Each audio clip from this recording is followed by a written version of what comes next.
Bun Besti, siapa nih di sini yang mau ikutan olahraga bareng sama aku? Jangan lupa nih datang ke Weekend Workout Wellness tanggal 11 sama 12 November dan juga 16-17 Desember di Urban Forest Cipete. Karena bakal banyak banget nih aktivitas seru lainnya. Pokoknya seru banget, catat tanggalnya ya. See you!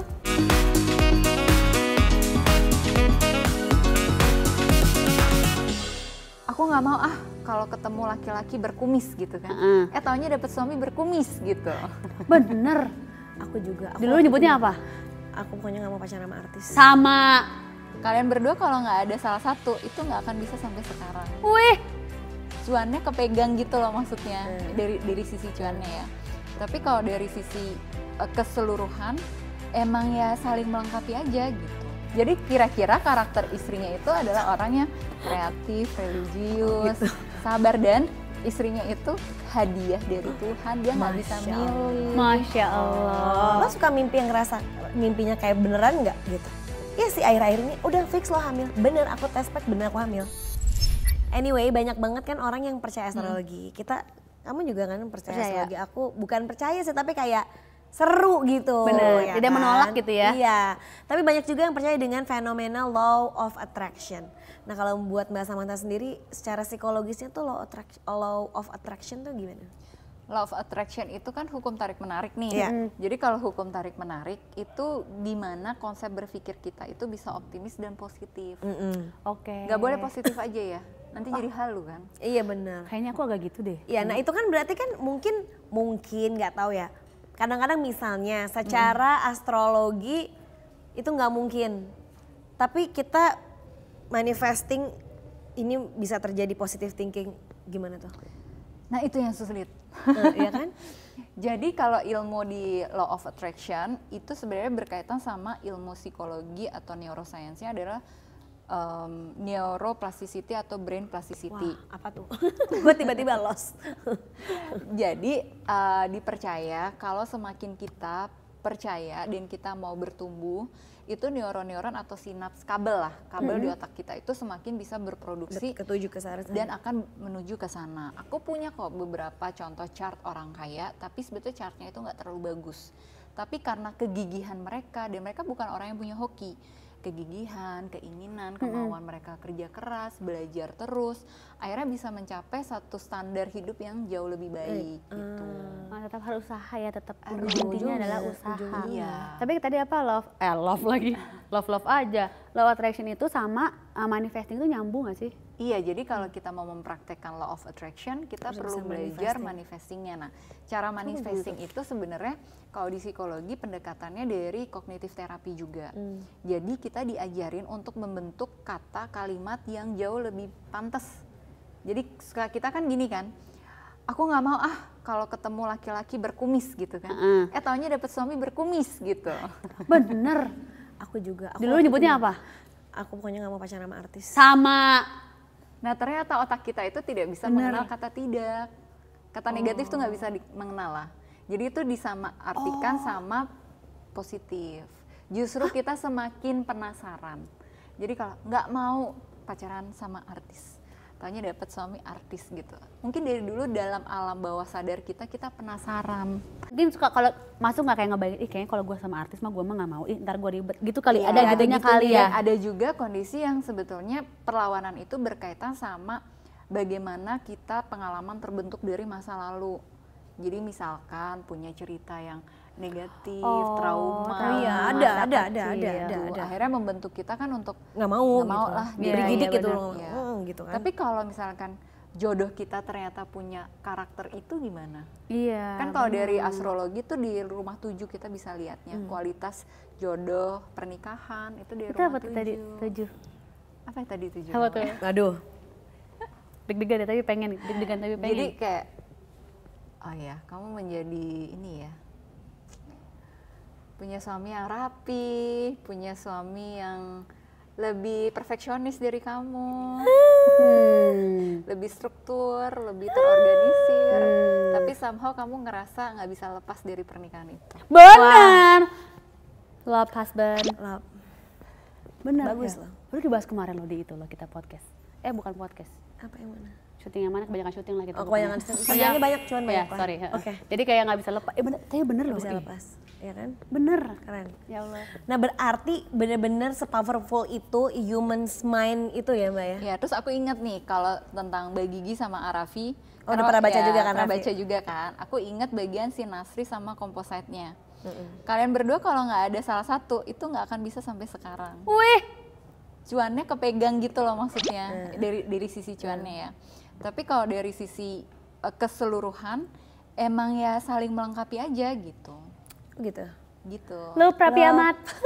Oh, tapi berarti ada ini ya, kalau orang kan kayak zaman dulu suka ngomong rezekinya tuh rezeki berdua, maksudnya Ya, ada yang rezeki suami. Kalau mungkin kalau betul. dia nggak nikah sama Raffi, mungkin rezekinya sama dengan si Raffi gitu. Bener. Ada kan zaman dulu suka dengar nggak gitu ibu-ibu zaman Dan dulu? percaya nggak percaya tahu nggak, waktu yang kasusnya Arafi waktu itu tuh, Banyak kasusnya tuh kebetulan ya? ya waktu itulah Banyak ya? di rehab itu. Oh iya. Banyak kasusnya, bener. Itu aku tuh mimpi. Kan aku pernah diajak kakak aku kan, kalau yang zaman dulu lah, yang musik-musik pagi hari itu kan. Jadi ya tahu-tahu lah gitu. Walaupun nggak pernah ngobrol tuh. Terus aku mimpi dia dijengukin sama perempuan, rambutnya panjang. Tapi aku nggak lihat mukanya ya, nggak lihat muka si perempuan ini. Terus si Arafinya itu keluar, dia ngasih undangan ke aku, undangan nikah nih. Iya, undangan nikah gitu. Nah, keluar dari situ nikah kan sama. Ih, takut. Raffi ini masuk ke dalam mimpi-mimpi orang loh, Raffi teh ngapain? Masuk mimpi dia, masuk mimpi kita. Tapi aku penasaran, ini kan aku tadi kan lupa ya ininya tuh apa segala macam. Cuman banyak yang bilang dulu ya, kalau aku kan dulu suka baca-baca astrologi gitu. Katanya Aquarius sama Aquarius tuh nggak cocok. Ya kan nggak bisa dibilang cuma dari sun-nya sih. aja. Oh enggak. Ada juga yang bilang bukan gak cocok gini. Jadi katanya waktu itu aku pernah baca ya salah satu artikel gitu. Dia tuh di awalnya tuh memang agak susah, tapi makin lama ya hanya Aquarius yang mengerti Aquarius. Karena memang Aquarius tuh agak aneh. Nyambung air sama air gitu.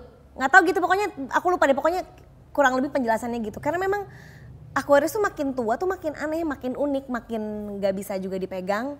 Sebenarnya kalau kita lihat Aquarius, sun-nya ya, sun. Ada yang namanya progress sun. Progress itu ketika kita tiap tahun bertambah usia, si sun ini juga derajatnya bergeser. Bener. Nah, tambah parah, keanehan itu tambah parah, benar. Karena dulu gini loh, nih, sebelum dilanjutin, aku tuh gini kan, dulu kan suka baca tuh astrologi. Terus aku tuh menurut aku tuh anak yang cukup nurut sama orang tua gitu. iya, dan Nurut. kamu disayang banget. Iya, nurut gitu. Terus tulisannya tuh aku tuh free spirited banget gitu, Aquarius itu kayak bener-bener ini bukan gue gitu. Gue kan orang yang nurut banget nih gitu. Nggak mungkin gue tuh unik dan nggak bisa diatur gitu kan itu. Iya. Tapi semakin kesini aku tuh merasa aku tuh semakin nggak bisa dipegang buntutnya. Aku aja kadang-kadang suka nggak ngerti gitu. Semakin aneh gitu. Makin muncul gitu kali ya ternyata. Iya, yang itu semakin apa ya? Memang ya nggak bisa dipegang gitu. Iya, jadi tadi nyambung tuh Iya, ya. nyambung kan? Si derajatnya ini makin tahun makin bergeser dan satu zodiak itu kalau di dalam ilmu astrologi punya derajat kan 30. Jadi pada waktu tertentu misalkan Mbak Gigi punya sun-nya itu derajatnya 5. Berarti nanti pada saat Mbak Gigi umurnya 26 tahun, sun-nya itu sudah bergeser masuk ke Pisces. Oh gitu. Nah, nanti kalau udah di Pisces, karakter yang lebih dominan dan munculnya Itu tuh justru Pisces. dari Pisces-nya. Oh gitu. Nah, itu mungkin yang bikin jadi kok jadi makin aneh ya. Soalnya Pisces tuh kan semakin kreatif, semakin menggerakkan sesuatu tuh based on insting.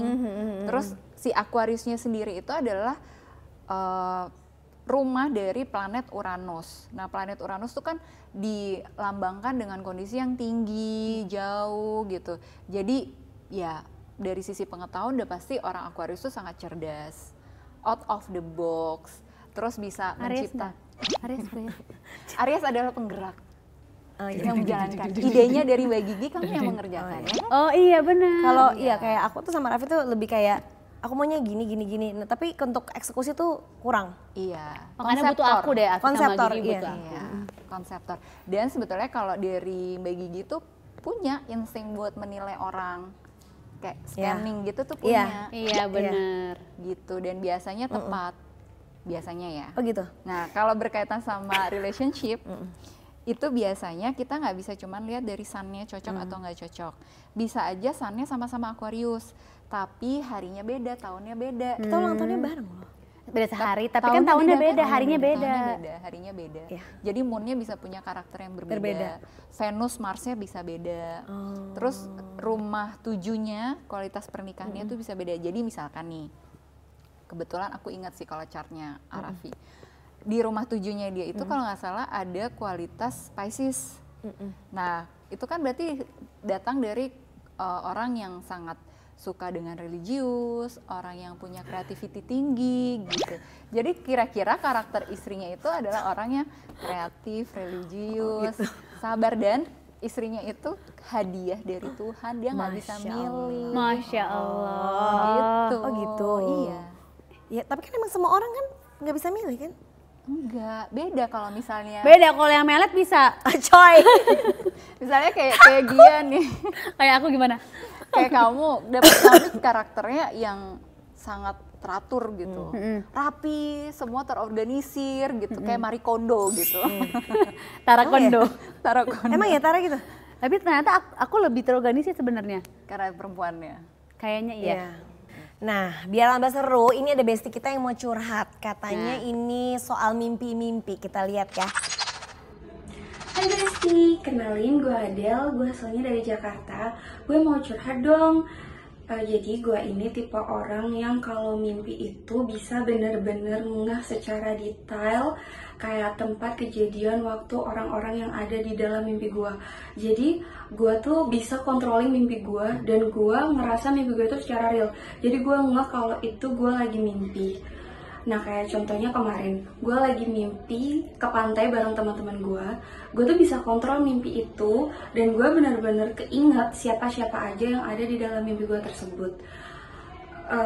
Apakah itu yang dinamain lucid dream? Buat bestie-bestie yang lain, pernah gak sih kalian ngalamin hal yang gue rasain juga? Jadi kalian ngerasa mimpi kalian itu bisa real banget dan kalian bisa kontrol mimpi kalian. Dan untuk Kak Samantha, ada nggak sih Kak penjelasan secara psikologis mengenai hal itu? Thank you. Ya benar. Kayak beneran gitu. Nih ngomong-ngomongin mimpi, aku juga jadi penasaran. Beda ya lucid dream sama vivid dream? Agak beda ya. Beda ya? Karena waktu itu, aku ingat sebelum ke si bestie kita ini ya. Jadi waktu aku hamil anak kedua, si Caca itu insist banget buat aku tuh sebelum waktunya nih, cek aja deh Mbak, menurut gue lo kayaknya hamil. Emang kenapa? Ya kayaknya beda aja. Terus dia nanya, lo suka mimpi yang ngerasa mimpinya kayak beneran nggak gitu? Iya sih akhir-akhir ini udah fix lo hamil, bener aku tes pack bener aku hamil. Mimpi kayak bener jadi kayak terjadi apa? Iya kayak bener gitu, kayak kan kalau mimpi tuh kadang-kadang suka ada yang ngarang kan, ngerti nggak yang kayak Iya, kemana? benar, Ingat sih, cuman ngarang itu kayak bener kejadian nyata aja gitu, lebih real gitu. Iya. Jadi gini, kalau kita ngomongin mimpi berarti kita masuk ke alam bawah sadar kita. Nah ketika kita masuk ke alam bawah sadar, itu biasanya hal-hal yang di bawah alam sadar kita mau menyampaikan pesan untuk alam sadar kita. Biasanya gitu ya, proses mimpi itu terjadinya di deep sleep. Nah kalau orang yang sudah sampai dia bisa mengatur mimpinya, artinya dia memasukkan alam sadar dia, gue pengen jalan-jalan sama temen gue ke mana gitu, mau ke Eropa atau ke mana. Nah itu dia masukin ke alam bawah sadarnya dia. Jadi seolah-olah kayak, ya gue bisa ngatur mimpi gue. Padahal yang namanya mimpi, alam bawah sadar itu, kalau yang natural itu tidak bisa diatur oleh kita. Nah, jadi kayak itu namanya lucid dream itu. Kayak Mbak Gigi gitu. Kalau Mbak Gigi ngalamin mimpi yang rasanya nih kayak real, aku benar-benar jalan-jalan nih gitu. Tapi nggak diatur waktu tidur, nggak ada pikiran apa-apa. Nah itu yang disebut lucid dream gitu. Beda nih sama kalau Tapi benar ada hubungannya sama orang hamil dengan vivid dream itu? Aku belum pernah baca kalau soal itu. Tapi lebih sensitif nggak? Lebih Caca sensitif. waktu itu Caca ngomong kayak gitu, kayaknya lo hamil deh kalau lo emang benar ngerasain mimpinya kayak gitu. Karena aku sendiri pas hamil nggak kayak gitu. Dan aku beda-beda mungkin ya, tiap orang well, beda. hamil Tapi beda-beda. sensitivitas tiap orang kan bisa beda. Betul. Iya, benar. Gitu kayak kamu sensitivitasnya termasuk yang tinggi. Jadi bisa dapat pesan-pesan dari mimpi. Ya, tapi kalau pesan-pesan tuh kerasa ya kayak mimpi bener sama mimpi yang ada harus pesan kayak disampaikan sama mimpi cuma lewat doang tuh Betul. beda, kerasanya tuh beda. Kalau deja vu tuh kayak berarti masuk ke tadi nggak vivid lagi, kejadian. Kalau deja vu kejadian. Nah aku tuh seringnya deja vu. Aku juga sering loh deja vu Mbak, takut Jadi apa juga, nggak apa-apa aja. perut kita bunyi loh. Laper itu, gue juga laper. Nggak, tapi kayak misalnya bener-bener sama gitu kayak ini kan pernah terjadi di mimpi gitu. Itu kok bisa begitu tapi itu deja vu, itu beneran. Jadi ya secara saintifiknya belum bisa dibuktikan juga mungkin gitu. Metodologi penelitiannya ya. Tapi orang percaya kalau kita ngalamin deja vu tuh emang pasti akan kejadian. Kita taunya kapan kejadian ya? Pas kejadian. Pas kejadian. Iya. Oh kok kayak pernah di mimpi ya. Tapi biasanya bukan sesuatu yang signifikan sih, cuman kayak kok premisnya sama ya gitu. Bener. Tapi kalau aku ya, kalau aku pernah beberapa kali, tapi kayak cuman misal, kayaknya kok pernah ya kayak gini gitu. Tapi lupa juga isinya apa gitu, karena aku tuh lupa kalau lost gitu kalau tapi kan mimpi. kalau deja vu cuma kayak sepenggal doang. Iya benar-benar. Tapi ini persis banget omongannya sama, ininya sama. Nggak, aku nggak sampai ke situ sih. Dan Lupa lagi gini, kalau misalkan Kalau aku. mimpi yang benar nih ya, mimpi yang benar itu dalam alam bawah sadar kita sebetulnya kita tidak bisa berbicara. Nah maksudnya gimana? Jadi semuanya based on simbol. Misalnya kamu cerita tentang almarhum bapaknya Raffi, gitu. Apakah bapaknya Raffi itu ngomong sama kamu ada suaranya? Ada. Ada suaranya? Ada. Biasanya nih ya, nggak ada suaranya. Biasanya nggak ada suaranya. Tapi Jadi kita tahu gitu. kita tahu. Aku tuh bisa kayak ngobrol bener-bener kayak misalnya nih, waktu itu ke taman, jalan-jalan taman. Jadi kalaupun dia ngomong, tapi nggak ada suaranya. Mungkin bentuk bibirnya tuh bergerak. Tapi cuma kita tahu gitu. Iya, kita tahu. Kalau aku bersuara, kayak ngobrol, kita bener ngobrol ketemu gitu. Aku juga lupa ya, aku nggak perhatiin sih mimpi. Nah makanya Jadi pusing lo mikirin mimpi tadi malam mimpi Tapi apa lo, ada gue? juga mimpi nenek aku, cuman kayak misalnya nggak ngomong ada, tapi saya bentukannya masih lebih muda misalnya. Bisa. Atau mimpinya kadang suka di rumah lama waktu kecil gitu-gitu. Jadi kalau Jung itu mengklasifikasikan mimpi itu macam-macam. Ini tokoh psikoanalisis ya. Iya. Dia tuh membedakan banyak mimpi. Jadi ini mimpi yang tipe kita dapat insting, tipe yang ini adalah ghost whisperer, tipe yang ini adalah bunga tidur biasa. Itu tuh diklasifikasikan Oh, sama dia. ghost whisperer itu tadi gitu dapat mimpi-mimpi itu namanya ghost whisperer aku. Nah itu si kualitas mimpinya itu dideskripsikan betul sama Jung, sama Freud juga Sigmund Freud gitu. Oh, kalau si Caca tuh pakai Sigmund Freud itu. Sigmund Freud. Nah Oh, tapi Caca tuh dikaji lagi. Psikoanalisis macam-macam banget loh ternyata ya. Jadi kan aku kan ada yang ghost whisperer aku tadi itu yang dari situ. Itu tuh maksudnya kayak tadi itu. Aku mendapatkan mimpi dapat gitu. Mimpi, ya. Oh benar. Gitu. Kok makin pusing ini Tapi ya, bener aku tuh. semua loh itu ya, apa yang terjadi dalam hidup. Ya. Tapi pernah dengar nggak sih namanya sleep paralysis itu? Dimana kita lagi tidur tuh kerasa kebangun tapi nggak bisa gerak. Kayak kalau kita mah erup-erup kalau bahasa Sundanya mah. Itu tuh kenapa tuh? Aku Ketindihan ya. Aku tuh ada yang Iya, aku tuh biasa bukan kayak gitu tau nggak? Ketidur tapi nggak bisa bangun tapi kayak ngeng gitu. Pernah nggak? Enggak. Nggak pernah. Kayak tapi agak kayak nggak bisa bergerak juga. Oh.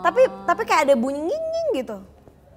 Semut, ada semut, Mungkin bagian dari itu ya. Cuman beda aja gitu. Bisa jadi itu beda. Tapi aku tahu kalau tentang sleep paralysis ini atau ketindihan, gitu, itu biasanya berkaitan sama kondisi mental kita. Lagi capek banget. Ya lagi capek banget, iya bener. Lagi ngalamin cemas tingkat tinggi atau kepanikan tingkat tinggi. Oh ngaruh itu ya? Itu ngaruh. Tapi aku tuh bisa kayak misalnya tidur kayak melek tapi gitu nggak bisa sampai kayak bener-bener Sebenarnya itu takut kayak mimpi gitu. kayak Itu mimpi jadi gitu kayak kan panic dalam attack mimpi kan. itu sebenarnya Oh sebenarnya panic attack. biasanya. Tapi itu kan Jadi kayak nggak gitu kan.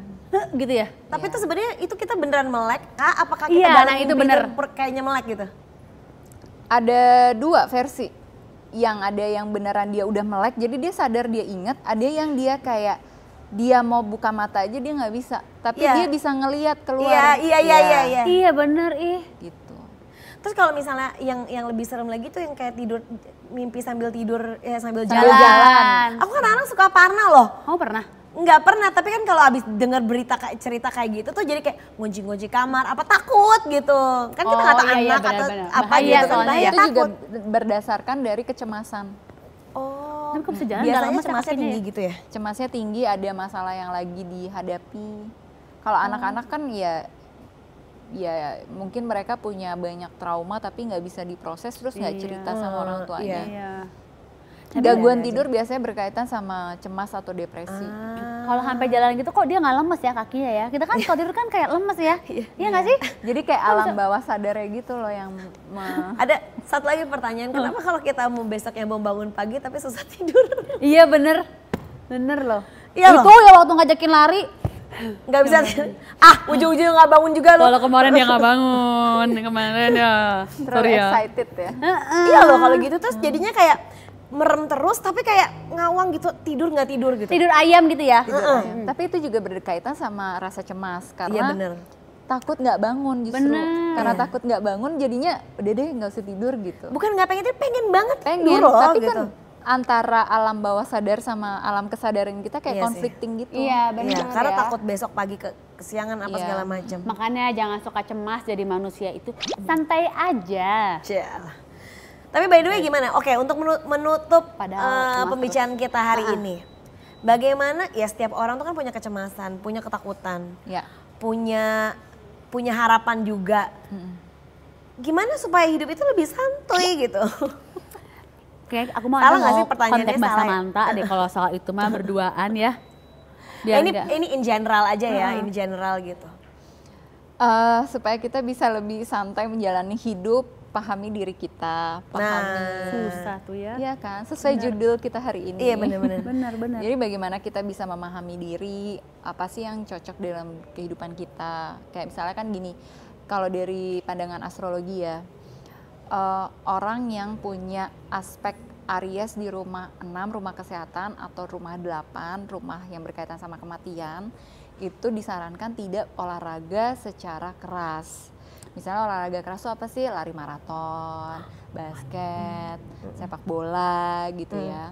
Jadi yang disarankan olahraganya yang kayak yoga, pilates, itu kan tidak terlalu keras. Kalau misalnya agak energik dikit lah, Ponfit tuh masih energik dikit kan. Nah itu kenapa? Karena akan ada kaitannya sama pembuluh darahnya dia. Gitu. Takutnya kalau lari maraton tuh kan jaraknya jauh gitu kan. Tiba-tiba misalnya amit-amit nih kena serangan jantung mendadak gitu. Jadi sebetulnya kita bisa melihat potensi dari natal chart kita tuh benar-benar untuk keseluruhan aspek hidup kita. Jadi bukan berarti kayak mendahului yang di atas gitu, Iya. tapi mana yang lebih baik, meminimalkan resiko. lebih baik kemana, lebih Iya. baik kemana gitu. Meminimalkan resiko. Jadi kita jadi tahu diet yang tepat untuk kita itu apa. Oh sampai ke situ juga. Ya, kesempatan cuan terbesar kalau kita mau bikin usaha baru, mau pindah rumah, bisa sampai sedetail itu. Wah detail banget loh ternyata ya. Ternyata. Jadi bukan kayak dia tuh sebenarnya mempelajari itu bukan berarti kayak besok lo gimana, tahun depan gimana, bukan kayak gitu ya? Ya gitu, kayak contohnya kayak chart aku sendiri nih Mbak Gigi ya. Jadi waktu dibacain itu sama si astrologinya, dia tuh bilang gini, kamu tuh punya hidup berat banget dari kecil. Tapi kehidupan kamu yang berat dari kecil itu bikin kamu jadi bisa menginspirasi banyak orang nantinya di dalam pekerjaan kamu. Karena kalau kamu nggak punya pengalaman-pengalaman waktu kecil ini, kamu nggak akan bisa berempati sama yang nanti jadi klien-klien kamu kayak gimana. Oh benar. Gitu. Jadinya dari situ dia ngomong seperti itu bikin aku jadi menerima, oh ya masa kecil gue berat gitu. Jadi lebih gampang untuk menerima. Iya. Nggak yang kenapa ya, nggak yang menyalahkan jadinya gitu ya. Oh, gue hidup sebelum dibacain itu kan, kenapa sih hidup gue sial, kenapa sih hidup gue nggak kayak si ini si itu gitu. Lebih banyak membanding-bandingkan. Banding-bandingin gitu.